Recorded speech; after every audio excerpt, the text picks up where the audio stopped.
তোমার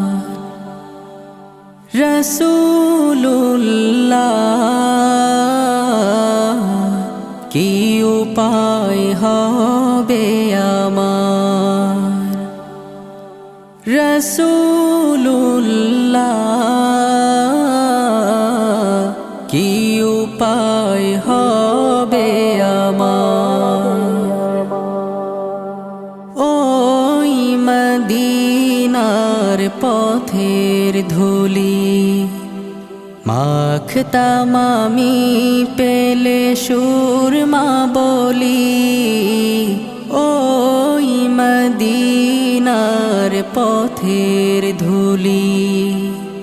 মাখতাম আমি পেলে সুরমা বলি